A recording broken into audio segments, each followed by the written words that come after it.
نحمدہ ونصلی علی رسولہ الامین المکین المتین الحنین الکریم الرؤوف الرحیم اما بعد فاعوذ باللہ من الشیطان الرجیم بسم اللہ الرحمن الرحیم۔ واجب الاحترام ساتھیو، اللہ تعالیٰ کا بے پناہ لطف و کرم اور اس کا احسان عظیم ہے کہ جس کی توفیق خاص سے ہم اس کے ذکر کے لیے اس کے گھر میں جمع ہیں۔ آج ہم اللہ کی توفیق سے سورہ البقرہ کی آیت نمبر 74 سے اپنے سبق کا آغاز کریں گے۔ اس میں اللہ کریم ارشاد فرماتے ہیں ثم قست قلوبکم من بعد ذالک فہی کالحجارۃ او اشد قسوۃ، کہ پھر اس کے بعد تمہارے دل سخت ہو گئے، اور وہ سختی کیسی؟ پتھروں جیسی سختی یا ان سے بھی زیادہ سخت۔ اللہ کریم سارے واقعات کچھ بیان کرنے کے بعد ان کی نافرمانیوں کو توبہ کے، اس کے بعد اللہ کریم فرماتے ہیں کہ پھر اس کے بعد بھی تمہارے دل سخت ہو گئے۔ اتنا کچھ کر گزرنے کے باوجود، بار بار غلطیاں، نافرمانیاں، سرکشیاں اور معافیوں کے بعد بھی پھر بھی تمہارے دل کی حالت سخت کی سخت رہی، پتھر کی طرح سخت ہو گئے، بلکہ پتھر سے بھی زیادہ سخت۔ اللہ کریم آگے ارشاد فرماتے ہیں وَإِنَّ مِنَ الْحِجَارَةِ لَمَا يَتَفَجَّرُ مِنْهُ الْأَنْهَارُ، حالانکہ پتھر تو ایسے ہیں کہ بعض پتھروں میں سے پانی نکل آتا ہے، چشمے نکل آتے ہیں۔ کہ پتھر جتنا بھی سخت ہو، اللہ کے فرماتے ہیں کہ بعض پتھر ایسے خاصیت رکھتے ہیں کہ اللہ کے حکم سے ان کے اندر سے تو پانی نکل آتا ہے، چشمے برآمد ہو جاتے ہیں۔ وَإِنَّ مِنْهَا لَمَا يَشَقُّ فَيَخْرُجَ مِنْهُ الْمَاءُ، اور بعض ایسے ہیں کہ جو پھٹ جاتے ہیں اور ان میں سے پانی نکل آتا ہے، ان میں سے پانی نکل آتا ہے۔ اور پھر تیسری قسم اللہ کریم نے ارشاد فرمائی وَإِنَّهَا مِنْهَا لَمَا يَهْبِطُ مِنْ خَشْيَةِ اللَّهِ، اور پھر ان پتھروں میں سے بعض ایسے بھی ہیں جو اللہ کے خوف سے گر پڑتے ہیں، اللہ کے خوف سے گر پڑتے ہیں۔ وَمَا اللَّهُ بِغَافِلٍ عَمَّا تَعْمَلُونَ،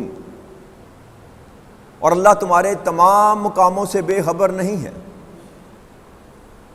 تو اللہ کریم نے یہاں دل کی سختی کی جہاں بات کی اور پتھر سے مشابہت دینے کے بعد اللہ کریم نے یہ فرمایا کہ تم جو یہ اللہ کریم نے تعریف کی نا پتھر کی، کہ اس میں سے پانی بھی نکل آتا ہے، چشمہ بھی برآمد ہو جاتا ہے، اور بعض پتھر ایسے ہیں جو میرے خوف سے گر پڑتے ہیں، یعنی تم ان سے بھی بدتر ہو، تمہاری حالت ان پتھروں سے بھی بدتر ہے جس میں سے کبھی پانی نکل آتا ہے یا آبشار نکل آتی ہے، یعنی کہ اس کا بھی کچھ نہ کچھ فائدہ کسی کو پہنچ جاتا ہے، لیکن تمہارے دل کی حالت یہ ہے کہ وہ کسی کام کے، کسی کے فائدے کے لیے بھی دنیا میں وہ دل ایسے پتھر دل، ایک تو کوئی چیز اس کے اندر اترتی نہیں جی، نہ اس میں سے کچھ نکلتا ہے، یعنی کہ نہ تو وہ کچھ لے سکتے ہیں، قبول کر سکتے ہیں، اور نہ وہ کسی کو دے سکتے ہیں، کوئی فیض دے سکتے ہوں، کوئی علم کا، وہ عمل کا۔ تو ایسے پتھر کی مثال اللہ کے کہ ایسے تم پتھر ہو، نہ تم میں سے کوئی چشمہ برآمد ہو سکتا ہے، نہ نہر نکل سکتی ہے، پانی نکل سکتا ہے، اور نہ ہی تمہارے دل ایسے ہیں کہ جو اللہ کے خوف سے گر پڑے، اللہ کے خوف سے، کہ اتنا کچھ دیکھنے کے باوجود، اتنا کچھ سننے کے باوجود، ہزاروں کی تعداد میں انبیاء کرام تم کو آ کر میری باتیں سناتے رہے، لیکن تم پھر اکڑے کے اکڑے رہے۔ تو اس آیت کریمہ سے یہ بھی بات سمجھ میں آئی کہ پتھر جس کو ہم بے جان سمجھتے ہیں، اس کو بھی ادراک ہے، اس کو بھی اللہ کے احکامات کا اس کو پتہ ہے، تبھی تو اللہ کریم کہتا ہے نا کہ میرے خوف سے گر پڑتے ہیں۔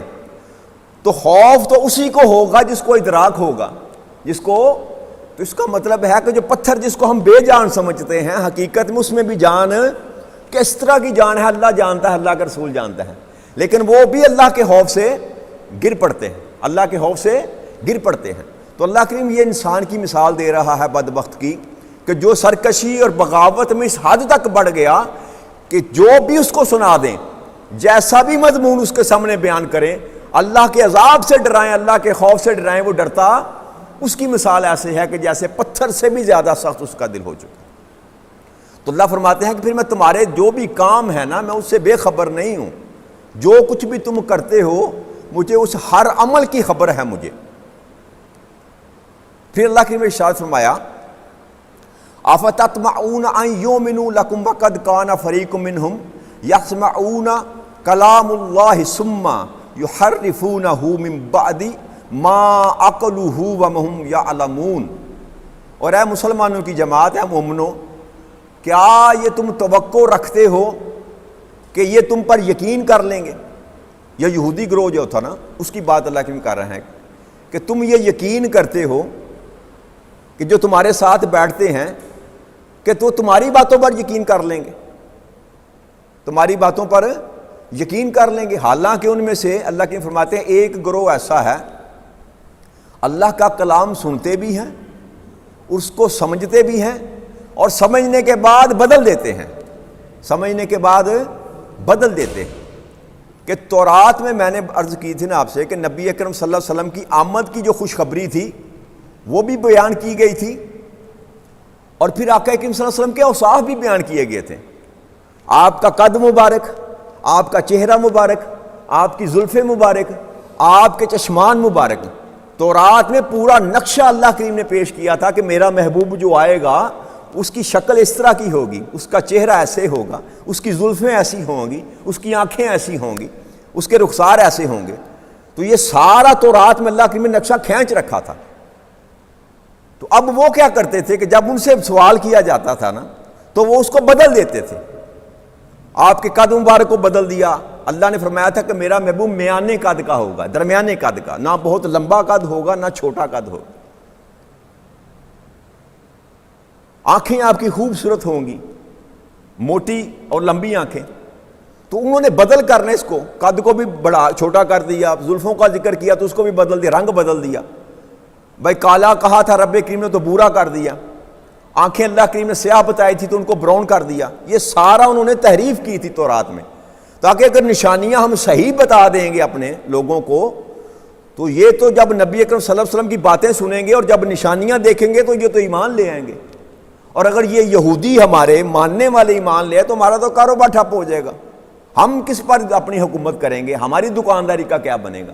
تو اللہ ان کی بات بتا رہا ہے کہ جو پڑھتے بھی ہیں اللہ کے کلام کو سنتے ہیں اور سمجھنے کے بعد بدلتے ہیں، سمجھنے کے بعد بدلتے ہیں، اور پھر اللہ کی بات ہے کہ حالانکہ وہ خوب جانتے ہیں کہ حقیقت کیا ہے، یہ نہیں کہ ان جانے کر دیا کام، یا غلطی سے ترجمہ غلط ہو گیا، یا بیان کرتے ہوئے بندے سے کہتے ہیں سبقت لسان ہو گیا کہ بیان کرتے کرتے انسان کا کوئی لفظ غلط نکل گئے، ترجمہ کرتے ہوئے بندے سے غلطی ہوئی، یہ نہیں بات تھی۔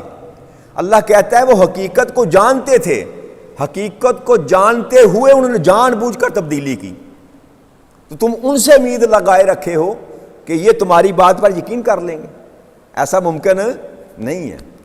جو مسلمان تھے نا، جو نئے نئے مسلمان تھے، وہ بھی تبلیغ کرتے تھے نا، تو یہودی اپنا ظاہر نہیں کرتے تھے، اپنا آپ بس میٹھا میٹھا کرتے تھے، تو وہ جو امید لگا کے مسلمان بیٹھے تھے نا، ان کو اللہ کریم بتا رہے ہیں کہ مسلمانوں یہ تمہارے ایمان میں داخل ہونے والے نہیں ہیں، ان سے امید مت لگا کے رکھو، یہ سب کچھ جانتے ہیں، سب کچھ، ہر چیز کا ان کو علم ہے، علم رکھنے کے باوجود انہوں نے سب کچھ بدل دیا ہے، تحریف کی ہے انہوں نے۔ وَإِذْ لَقُوا الَّذِينَ آمَنُوا قَالُوا آمَنَّا وَإِذَا خَلَا بَعْضُهُمْ إِلَىٰ بَعْضٍ قَالُوا أَتُحَدِّثُونَهُمْ بِمَا فَتَحَ اللَّهُ عَلَيْكُمْ لِيُحَاجُّوكُمْ بِهِ عِندَ رَبِّكُمْ أَفَلَا تَعْقِلُونَ۔ اور پھر اللہ کے فرماتے ہیں کہ ان کی حالت یہ ہے، ان کی حالت یہ ہو چکی ہے کہ جب یہ مسلمانوں کے درمیان بیٹھتے ہیں نا، ایمان والوں کے ساتھ بیٹھتے ہیں تو کہتے ہیں ہم تو ایمان لے آئے، جیسے تم ایمان لے کے آئے ہو ہم بھی ایمان والے ہیں، اور جب آپس میں تنہائی میں ایک دوسرے سے ملتے ہیں تو وہ جو ایمان لے کر آتے تھے نا، اور وہ آقا کریم صلی اللہ علیہ وسلم کی خصائص بیان کرتے تھے کہ ہم نے اپنی کتابوں میں پڑھا ہے کہ آقا کریم صلی اللہ علیہ وسلم ایسے ہوں گے ایسے ہوں گے. وہ اپنی تورات کی کتاب کی آیات پڑھ کر سناتے تھے کہ ہم نے بزرگوں سے سن رکھا ہے، ہماری کتاب میں یہ لکھا ہے. تو دوسرے یہودی جو تھے نا، جو منافقین تھے، وہ اپنے بھائیوں کو، یہودی بھائی جو مسلمان ہو چکے تھے، رشتہ دار، ان کو کہتے تھے کہ تم وہ باتیں ظاہر کیوں کرتے ہو جو اللہ کریم نے تورات میں تم کو دی تھی نبی اکرم صلی اللہ علیہ وسلم کے متعلق، وہ کیوں بیان کرتے ہو؟ اس سے تو وہ تم ہمارے لیے حجت قائم کر لیں گے. حجت کہ یہودی جب اپنی کتاب کا حوالہ دے کر یہ بات کریں گے کہ ہماری کتاب میں نبی اکرم صلی اللہ علیہ وسلم کے یہ خصائص لکھے گئے ہیں، یہ آپ کا جسم مبارک تھا، یہ آپ کے خد و خال تھے، آپ کا کلام ایسا ہوگا، آپ کا کردار ایسا ہوگا، تو جب تم بیان کرتے ہو تو تم تو ان کو حجت خود دے رہے ہو. مسلمانوں کے ہاتھ میں دلیل تم خود پیش کر لے، تم ایسا کیوں کرتے ہو؟ یہ کام نہ کیا کرو. تو منع کرتے تھے. افلا تعقلون، تم اتنی عقل نہیں رکھتے کہ تم اپنے ہاتھوں سے ان کو دلیل مہیا کر رہے ہو، حجت قائم کر رہے ہو. اولا لا یعلمون ان اللہ یعلم ما یسرون وما یعلنون. اور کیا اللہ کریم کہتے ہیں کیا وہ نہیں جانتے کہ اللہ کو تو سب کچھ معلوم ہے، جو وہ چھپاتے ہیں اور جو وہ ظاہر کرتے ہیں، اللہ سے تو کوئی چیز مخفی نہیں رہ سکتی. وَمِنْهُمْ أُمِّيُّونَ لَا يَعْلَمُونَ الْكِتَابَ إِلَّا أَمَانِيَّ وَإِنْهُمْ إِلَّا يُظُنُّونَ. اور اللہ کی فرماتا ہے ان یہود میں سے بعض تو ان پڑھ ہیں نا جی، کہ جو بات سنی سنائی باتوں پر ہی گزارا کرتے ہیں، ان کے پاس کتاب کا علم نہیں ہے. جیسے کسی بندے کو آتا ہی کچھ نہ ہو، امی کہتے ہیں ان پڑھ کو. تو اللہ فرماتے ہیں کہ گروہ تو ان میں ایسا ہے کہ جو پڑھا لکھا نہیں ہے، ان کو کتاب کا علم نہیں ہے. تورات کی بات کی جا رہی ہے کہ تورات انہوں نے پڑھی نہیں ہے، ان کے علم میں نہیں ہے کہ تورات میں کیا کہ اللہ کے حکم دیے ہیں. بس وہ سنی سنائی باتوں پر لگے ہوئے ہیں اور وہ صرف زبانی پڑھنا جانتے ہیں. یہ لوگ محض وہم اور گمان میں پڑے رہتے ہیں کہ جو کچھ ان کو بتا دیا ان کے عالم نے، جس مولانا صاحب کے پاس وہ بیٹھے، جو دین مولانا صاحب نے پڑھا دیا پر اسی پر لگ گئے، اسی پر. یہ ہماری جو زیادہ تر قوم ہے اسی کا حال یہی ہے نا جی، جو قرآن نہیں پڑھتا، حدیث کا مطالعہ نہیں کرتا، جو کوشش نہیں کرتا دین کو سمجھنے کی، خود سے کوشش نہیں کرتا اس دین سمجھنے کی. اب مولانا صاحب نے جو خطاب میں فرما دیا اسی پر وہ ٹک گیا نا جی، اس کے لیے وہی دین ہے، اس کے لیے وہی دین ہے. تو یہ تفرقے اسی لیے پڑھتے ہیں. قرآن میں کوئی فرق، اب الف لام میم سے لے کر والناس تک قرآن تو ایک ہی ہے نا.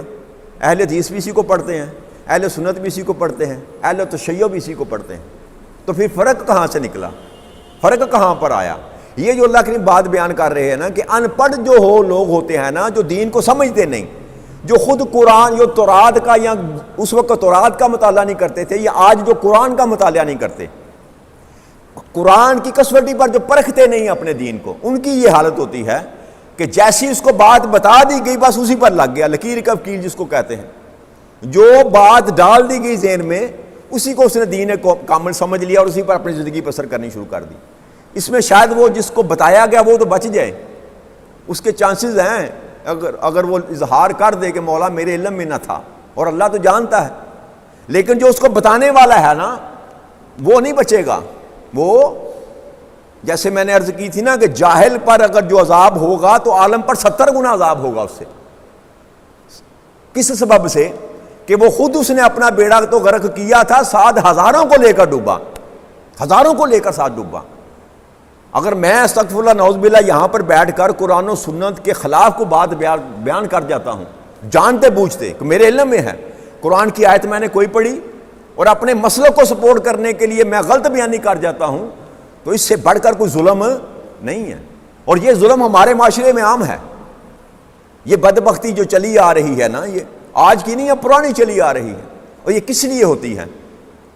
کس لیے ہوتی ہے؟ اپنے آپ کو سچا ثابت کرنے کے لیے، اپنے مسلک کو، اپنے مکتبہ فکر کو سچا ثابت کرنے کے لیے. ادروائز تو ضرورت، قرآن تو کہتا ہے میں کھول کھول کر ہر چیز کو بیان کر رہا ہوں. تو اب جس بندے کو قرآن نہیں آتا، جاہل ہے جو ہماری طرح، تو کوئی بھی آیت پڑھ کے آپ کوئی بھی ترجمہ کر دیں تو وہ کیا آپ کو چیلنج کرے گا؟ کہ چیلنج کرنے کو قابل ہم میں سے کوئی ہے؟ نہیں ہے نا. اسی وجہ سے یہ تفرقہ جو پڑا ہوا ہے کہ ہر بندہ آیت پڑھتا ہے, قرآن کی حدیث پڑھتا ہے, اپنے مرضی کا ترجمہ کر کے اپنی مرضی کی بات ڈالی اور اپنے ساتھ لگا لیا. اور یہ اللہ کریم کہتا ہے یہ بیماری ان میں جو بیچارے جاہل لوگ تھے نا, ان کا تو یہ قصور تھا کہ وہ جاہل تھے, بس جو سنا اسی پر اپنے دین کا جو نا پیمانہ بنا لیا, اسی پر زندگی بسر کرنی شروع کر. ایک طبقہ تو یہ. دوسرا اللہ کی فرماتے ہیں فوائل للذین یکتبون الکتاب بایدیہم, ان سے بڑھ کر ایک طبقہ ایسا تھا. اللہ کہتا ہے ایسے لوگوں کے لیے بڑی خرابی ہے جو اپنے ہی ہاتھوں سے کتاب لکھتے ہیں اور پھر ثم یقولون ھذا من عند اللہ, اور پھر یہ کہتے ہیں کہ یہ اللہ کی طرف سے ہے, یہ اللہ کی طرف سے ہے. کہ یہ بیماری یہودی یہ کام کرتے تھے, تحریف شدہ جو نسخے تھے نا تورات کے, ان کو اللہ کا نام لے کر کہتے ہیں یہ اللہ کی طرف سے ہے. آیتیں کاٹ کر اپنی مرضی کی آیتیں ڈال دی, مفہوم کو چینج کر دیا, پورے کے پورے سبجیکٹ چینج کر دیتے تھے. ایسی آیات خاص کر جن میں نبی اکرم صلی اللہ علیہ وسلم کی شان بیان کی گئی تھی نا, وہ آپ کو تورات میں اب نہیں ملیں گی, وہ تورات میں نہیں ملیں گی, وہ نکال دی گئی. تو اللہ ان کی بات کر رہا ہے. ایک تو وہ نکالنے والے تھے نا, ایک دوسرے تھے بدبخت جنہوں نے دوسرا ظلم کیا کہ کچھ نکالا اور اس کی جگہ کچھ ڈال دیا. جو سوٹ کرتا تھا اپنے عقیدے کو, جو سوٹ کرتا تھا وہ قرآن میں ڈال دیا, کتاب میں. قرآن میں تو اللہ معاف کر نہیں ڈال سکتے, اس اپنی کتاب میں ڈال دیا, تورات میں ڈال دیا. ہم قرآن میں تو نہیں ڈالتے, حدیث کی کتابوں میں ڈالتے ہیں. حدیث کی ایسی ایسی کتابیں, صحیح بخاری کی تشریح جو آپ لے نا, عام بندے کو پتہ نہیں چلتا. آپ شرح صحیح بخاری لے لیں تو کہ خاص ملک کی لے لیں نا, چھپی ہوئی کسی خاص ملک کی, تو اس میں سے تخریف شدہ حدیثیں وہ ایسی نکال کر باہر پھینک دی انہوں نے جس میں نبی اکرم صلی اللہ علیہ وسلم کی شان بیان کی گئی ہے. آج کے دور میں بھی یہ کام ہے. قرآن پہ تو جرت نہیں ہے کسی کی. قرآن تو اللہ اجازت ہی نہیں دیتا نا کہ اس کی حفاظت کا ذمہ اللہ کریم نے لیا ہے. اللہ نے فرمایا اس کو میں نے نازل کیا اور اس کی حفاظت بھی میں ہی کرنے والا ہوں, اس لیے اس پہ کسی کا بس نہیں چلتا. لیکن جس پر بس چلتا ہے اس پر چلاتے ہیں.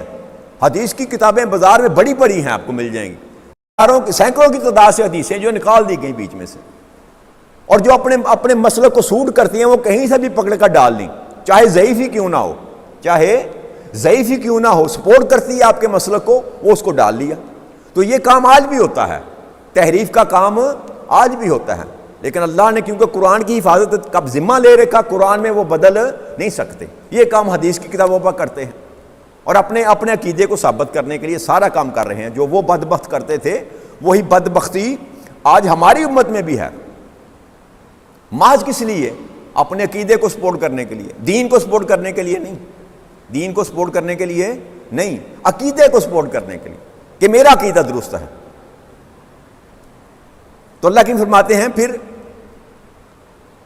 لَيَشْتَرُوا بِهِ ثَمَنًا قَلِيلًا, اور پھر تھوڑے دام کے عوض ان کو بیچتے ہیں, ان کو بیچتے ہیں,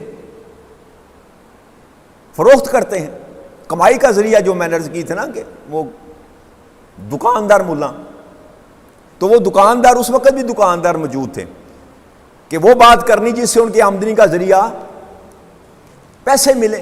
دنیا کماؤ, دنیا کمانے کے لیے اللہ کریم کہتا ہے کہ میری لکھی ہوئی بات کو مٹا کر اپنی بات ڈال کر بیان کرتے تھے اور پیسے کماتے تھے, اور پیسے کماتے تھے.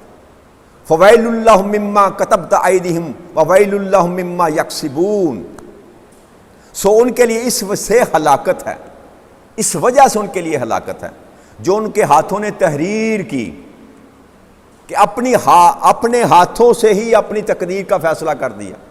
تورات میں تحریف کر کے اپنے ہاتھوں سے اپنی تقدیر کا فیصلہ کر دیا, اور اللہ کہتا ہے اس سے تباہی ہے جو وہ کما رہے ہیں. اور ظاہر جو آمدنی ان کو ہو رہی ہے نا, جو کمائی دین کے بدلے جو بندہ پیسے کما رہا ہے دین کو بیچ کر, اللہ کریم کہتے ہیں حقیقت میں وہ تباہی کما رہا ہے اپنے لیے, حقیقت میں اپنے لیے تباہی کما رہا ہے. وَقَالُوا لَن تَمَسَّنَا النَّارَ إِلَّا أَيَّامًا مَّعْدُودًا, اور وہ یہود یہ کہتے ہیں کہ ہمیں تو دوزخ کی آگ ہرگز نہ چھوئے گی سوائے گنتی کے چند دن, سوائے گنتی کے چند دن. تو یہ زوم تھا ان کو کہ ہم تو دوزخی نہیں ہیں, ہمیں دوزخ میں نہیں پھینکا جائے گا، تو اگر پھینکا بھی گیا تو کچھ دنوں کے لیے۔ یہود میں یہ عام تھا کہ وہ کہتے تھے 40 دن کے قریب جو تھی نا ہمارے بڑوں نے پوجا کی تھی گائے کی، تو بس 40 دن ہمیں جہنم میں پھینکا جائے گا، اس کے بعد نکال لیا جائے گا، اس کے بعد نکال لیا جائے گا۔ تو اللہ کریم کہتا ہے قُلْ أَتَّخَذْتُمْ عِندَ اللَّهِ، کیا اللہ نے تمہارے ساتھ کو وعدہ کیا ہے ایسا یہود کو کہ جو تم یہ کہتے ہو کہ ہم کچھ دنوں کے لیے جہنم میں پھینکے جائیں گے، مستقل نہیں رہیں گے؟ تو اللہ کہتے ہیں کیا اللہ کریم نے تم سے کوئی وعدہ کیا ہے؟ پوچھے ذرا ان سے، کیا تم اللہ سے وعدہ لے چکے اس بات پر کہ وہ تمہیں جہنم میں نہیں ڈالے گا؟ فَلَنْ يُخْلِفَ اللَّهُ عَهْدَهُ، اگر تو اللہ نے وعدہ کیا ہے تو اللہ اس کے خلاف نہیں کرتا۔ اللہ اپنے وعدے کے خلاف، ان سے ذرا پوچھتے لیں کہ اللہ نے اگر وعدہ کیا ہے تو دکھا دے۔ بھائی آپ سے سند مانگتے ہیں نا قرآن کے دلیل ہونے کی کہ دلیل دیں، اگر یہ کہتے ہیں کہ ہمیں جہنم میں نہیں پھینکا جائے گا تو ان سے آپ دلیل مانگ لینا جی کہ دکھا دے کہاں اللہ نے آپ سے وعدہ کیا تھا کہ اہل یہود کو جہنم میں نہیں پھینکا جائے گا۔ تو اللہ کہتا ہے میں نے کوئی وعدہ ان سے کیا، پوچھ لینا، اگر تو میں نے وعدہ کیا تو میں اپنے وعدے کے خلاف نہیں کرتا۔ تقولوا علی اللہ ما لا تعلمون، تو یہ وہ بات کیوں باندھتے ہیں اللہ کے نام کے ساتھ جو اللہ نے کہا ہی نہیں، تم خود بھی یہ جانتے ہو۔ تو اللہ کہتا ہے یہ جانتے بوجھتے میرے نام پر بہتان باندھتے ہیں کہ جو کلام میں نے کیا ہی نہیں، جو وعدہ میں نے کیا ہی نہیں، اس کو ایسے ہی میری ذات کے ساتھ جوڑ دیتے ہیں کہ ہم جو جہنم میں نہیں پھینکے جائیں گے، اگر پھینکے بھی گئے تو نکال لیے جائیں گے۔ پھر اللہ کی فرماتے ہیں بلا من کسب سیئات واحاطت به خطیئته فاولئک اصحاب النار هم فیها خالدون، ہاں واقعی جس نے برائی اختیار کی اور اس کے گناہوں نے اسے ہر طرف سے گھیر لیا ہے، یہ حقیقت میں یہی وہ لوگ ہیں جو جہنم میں جائیں گے۔ اللہ نے فرمایا یہ کسی یہود ہونا، نصارہ ہونا یا مسلمان ہونا یہ شرط نہیں ہے جہنم میں جانے کی یا نہ جانے کی۔ جہنم میں جانے کے لیے کیا شرط اللہ نے بیان فرمائی کہ جس نے برائی کا راستہ اختیار کیا، جس نے برائی کا راستہ اختیار کیا اور اس کے گناہوں نے اس کو گھیر لیا، اس کے گناہوں نے اس کو گھیر لینے کا مراد یہ ہے کہ ہر طرف سے وہ گناہوں کی دلدل میں ہر طرف سے پھنس گیا، نکلنے کا نام نہیں لیتا۔ کچھ گناہ ہوتے ہیں انسان کرتا ہے تو معافی مانگ لیتا ہے، یعنی کہ مستقل گناہ گار نہ ہونا، اور یہ جن لوگوں کی اللہ کے بیان فرما رہا ہے مستقل گناہ گار، کہ جو گناہ کو گناہ نہیں سمجھتے، گناہ کی زندگی کو بسر کرنا عیب نہیں سمجھتے، اللہ ان کی بات کر رہا ہے کہ ایسے لوگ ہی ہیں جو جہنم کا ایندھن بنیں گے، جہنم میں جائیں گے یہ، اور ہمیشہ ہمیشہ اس میں رہنے والے ہیں۔ ساتھ یہ بھی بتا دیا ان کو کہ یہ نہ سمجھنا کہ 40 دن کے بعد تم کو نکال لیا جائے گا، ایسا کوئی قانون اللہ کریم نے وضع نہ تم سے وعدہ کیا ہے۔ اگر تم برائی کرو گے اور گناہوں کو لے کر میرے پاس آؤ گے تو تم جہنم میں پھینکے جاؤ گے اور ہمیشہ ہمیشہ کے لیے جہنم میں رہو۔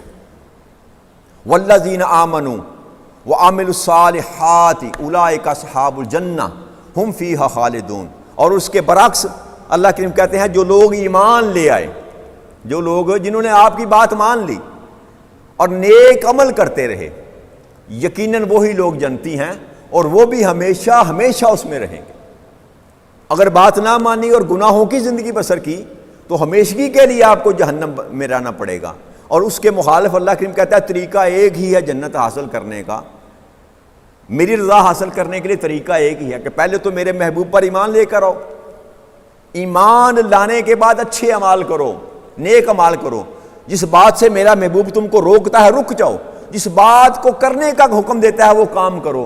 اگر تم ایسے بن کر میرے پاس آئے تو یاد رکھو پھر تمہارے لیے ہی میں نے جنت رکھی ہے، تمہارے لیے ہی میں نے جنت رکھی ہے، اور ہمیشہ ہمیشہ کے لیے تمہیں وہاں پر رکھا جائے۔ تو دو طبقات اللہ نے بتا دیے، ایک نافرمان، وہ چاہے اپنے آپ کو کہتے پھرے کہ ہم اللہ کے فرما بردار ہیں اور ہم اللہ بخشے بخشائے ہیں، لیکن اللہ کہتا ہے ہرگز ایسی کوئی بات جو نافرمان ہے وہ کبھی جنت کا حقدار نہیں ہو سکتا۔ جنت کا حقدار وہ ہوگا جو ایمان لائے گا اور ایمان لانے کے بعد نیک عمال کرے گا۔ تو اعمال کے بغیر انسان کی بخشش کا تصور جو ہے وہ دین میں موجود ہی نہیں ہے۔ یہ خود ساخت ہم نے گڑھ رکھا ہے کہ عمل کریں یا نہ کریں کہ نسبت جو ہے ہمیں بچا لے گی، نسبت ہمیں بچا لے گی. تو نسبت بچائے گی ضرور، لیکن سارے کام ہو جانے کے بعد نسبت بچائے گی. جب فیصلے ہو جائیں گے، جہنم میں پھینک دیا جائے گا، تو پھر یہ ساری نسبتیں کام آئیں گی. تو اس لیے جہنم کی آگ سے بچنے کا تو بندوبست کریں نا. یہ سارا جو اللہ کہتا ہے نا اعمال کرو، اس لیے کہتا ہے کہ وہ جہنم کی آگ سے بچ جاؤ. اللہ نہیں چاہتا. نبی اکرم صلی اللہ علیہ وسلم کے پاس نا ایک جنگ کے دوران کچھ قیدی آئے. تو جب قیدی آئے تو ان میں عورتیں بھی اور بچے بھی تھے. تو ایک عورت اپنے بچے کو تلاش کر رہی تھی، پاگلوں کی طرح نا بھاگ کر بچے کو تلاش کر رہی تھی. جیسے ہی اس نے بچہ دیکھا، اس کو پکڑا اور پکڑ کر بیٹھ کر اس کو دودھ پلانا شروع کر دیا. تو نبی اکرم صلی اللہ علیہ وسلم نے فرمایا کہ کیا تم سمجھتے ہو کہ یہ بچے کے ساتھ ماں کتنا پیار کرتی، پاگلوں کی طرح اس کو ڈھونڈ رہی ہے. تو آپ نے فرمایا کہ 70 گنا اللہ اس سے زیادہ بندے سے پیار کرتا ہے. کیا یہ ماں اس بچے کو آگ میں ڈالے گی؟ آپ نے سوال کیا صحابہ سے، تم تصور کر سکتے ہو کہ یہ ماں جو ہے اپنے بچے کو آگ میں ڈالے گی؟ انہوں نے فرمایا یا رسول اللہ صلی اللہ علیہ وسلم یہ ممکن نہیں ہے، حد تک ممکن نہیں ہے کہ کوئی ماں اپنے بچے کو آگ میں ڈالے. تو آپ نے فرمایا پھر اللہ بھی یہ نہیں چاہتا کہ میں کسی کو آگ میں ڈالوں. 70 ماؤں سے زیادہ پیار کرتا ہے. اب یہ ہمارے عمل ہے کہ ہم دھکے سے اگر زبردستی جہنم میں جانا چاہتے ہیں تو پھر ہماری مرضی. اللہ کا منشا اور اللہ کی مرضی یہ نہیں ہے کہ اس کے محبوب کا کوئی امتی بھی جہنم میں جائے. اللہ کریم ہمیں عمل کی توفیق عطا فرمائے تاکہ جہنم کی آگ سے ہم اپنے آپ کو محفوظ کر سکیں. وما علینا الا البلاغ المبین. والسلام علیکم ورحمۃ اللہ وبرکاتہ.